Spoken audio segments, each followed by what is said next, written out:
imagine this, a world in which a student can retain 80% of what they learn. Whether it's in the classroom, at work, at church, wherever they were, they could retain 80%. Have you ever played cards when you were a child to learn to add? I did. My parents were poker players, and I learned to add 21 in various combinations. Don't judge me. Have you ever used M&Ms to add, subtract, or divide, multiply, and then you got to eat the answer if it was the correct one? Or have you ever used a pie and cut it in halves, fourths, or even eighths to learn fractions? Well, if you have played games to learn something. You have done experiential learning. What is experiential learning? Experiential learning is the process through which a student or a learner constructs knowledge, skill, and value through direct experience. Yes, there are various learning styles. There's visual, auditory, kinesthetic, reading and writing, and even experiencing. Some of you may realize that those are your preferred learning styles. In communicating at work, the authors discuss the average retention rate. People retain 10% of what they read and up to 80% of what they actually do and say at the same time, such as in a game. Experiential learning through games engages the student, makes learning fun, and the student retains more knowledge. Experiential learning through games engages the students. Children, teenagers, adults, most do like to play games. Children learn their shapes, they learn math problems through playing games. And you see video games, computer games, all kinds of games on your cell phone, just about everywhere you go.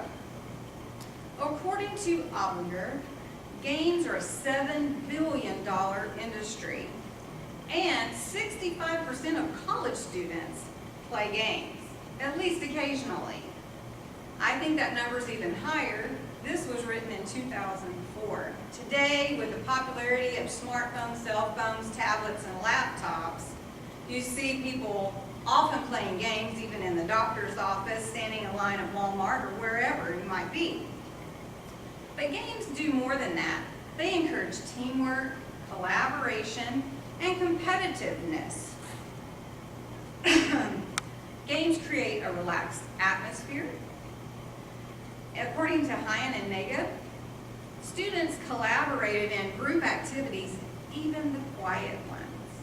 They were pulled into playing the game because it's less intimidating for the student because they're not singled out at all. Games also require students to think, to use their imagination, and to be creative. In this environment for problem solving and strategy, students excel in groups or teams.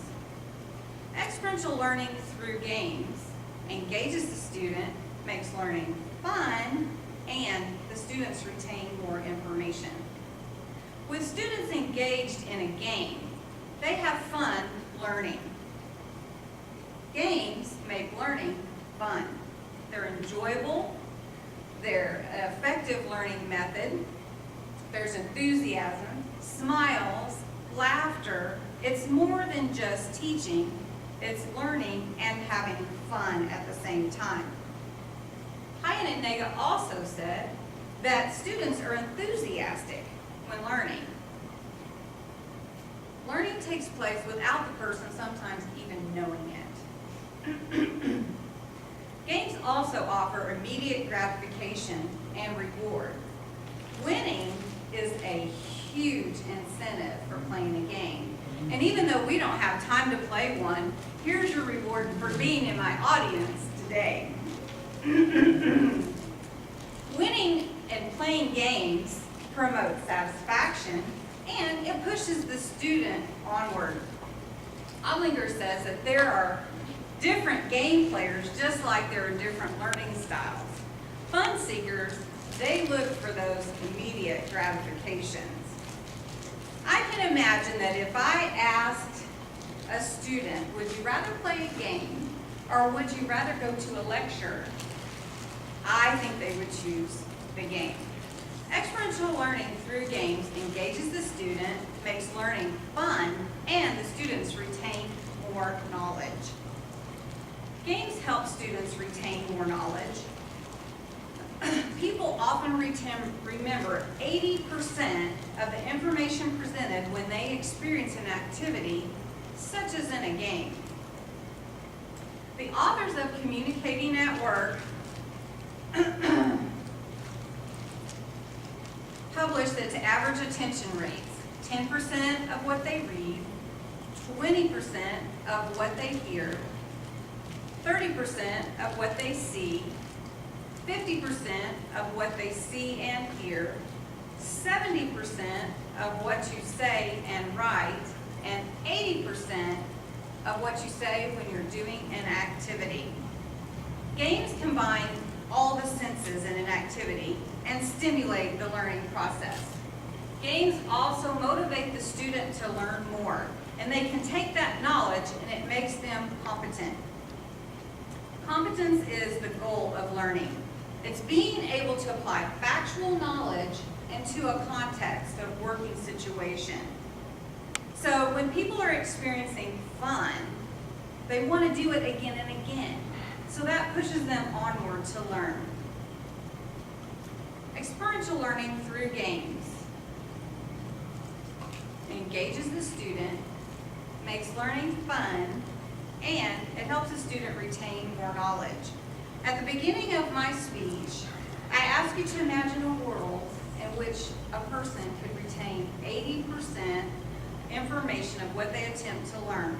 Some games involve many of the human senses, and that helps to retain knowledge and the ability to apply it to situations. I suspect now that you understand that games enhance the learning process. Next time you have to learn some information, make a game out of it.